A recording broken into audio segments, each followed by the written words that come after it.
සුබ දවසක් වේවා සියලුම දෙනාට.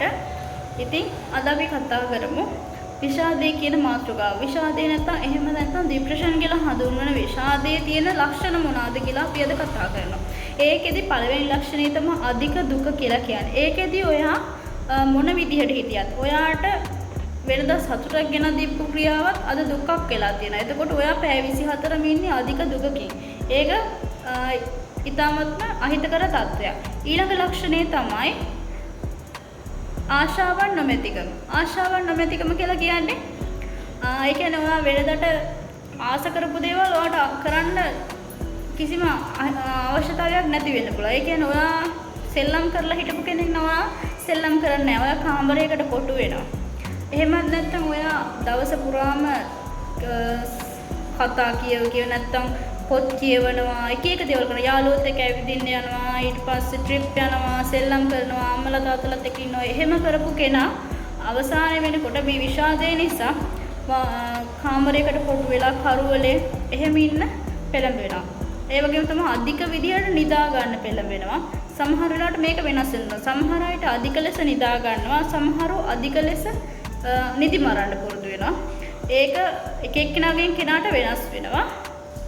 ඊළඟ ලක්ෂණය තමයි ශරීර ශක්තියක් නොමැතිකම.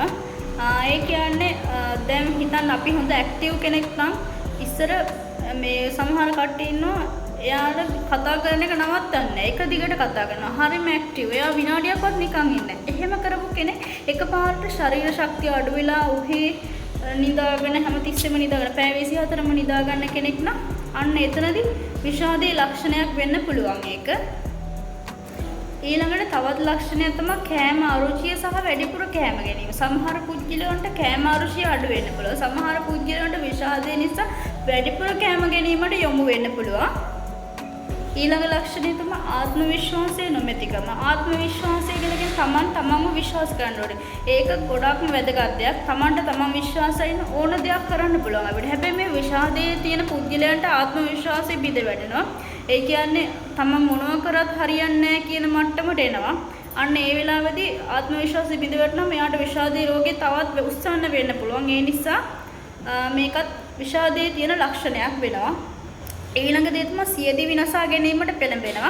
නැත්නම් සියදිවි නසා ගැනීමේ අවශ්‍යතාවයක් ඇති වෙනවා. නිතරම හිතනවා තමන් මොනවා කරලාද තමන්ගේ ජීවිතේ නැති කර ගන්න ඕනේ. අන්න ඒ වගේ දේවල් හිතන්න පටන් ගන්නවා. ඒක ඊටමත්ම අහිතකර වූ තත්ත්වයක්. ඊළඟට මානසික ඒකාග්‍රතාවය නැති වෙනවා. ඒ කියන්නේ අපි දැන් මොකක් හරි වැඩක් කරනකොට අපිට ඒ තැනට මනස දෙන්න බැරි වෙනවා. කන්සන්ට්‍රේට් නැති වෙනවා. අන්න ඒක ඊටමත්ම අහිතකර තත්ත්වයක්. ඒක තමයි විෂාදයේ තියෙන තවත් ලක්ෂණයක් වෙන්නේ. ඊළඟ එක තමයි කේන්ති යන. සමහර පුද්ගලයෝ ඉන්නවා හරි නිමිච්ච පුද්ගලයෝ. හැබැයි මේ විෂාදයත් එක්ක ඒගොල්ලන්ට ගොඩාක් කේන්ති යනවා. ඒ වෙලාවට අපි ඇත්තටම ඉවසන්න ඕනේ ඒ කෙනාගේ ඒ හැසිරීම කියලා. එතකොට ඔබටත් මෙන්න මේ වගේ ලක්ෂණ තියෙනවා නම් ඔයාලට පුළුවන් තව කෙනෙක්ට කියන්න පුළුවන්. මොයිතරයකට කියන්න පුළුවන්. නැත්නම් විශ්වාසවන්ත පුද්ගලයෙක්ට කියන්න පුළුවන්. එහෙමත් නැත්නම් රජයේ රෝහලකට ගිහිල්ලා මානසික වෛද්‍යවරයෙක් හම්බ වෙන්න පුළුවන්. මේ කිහිපෙම කරගන්න පුළුවන්.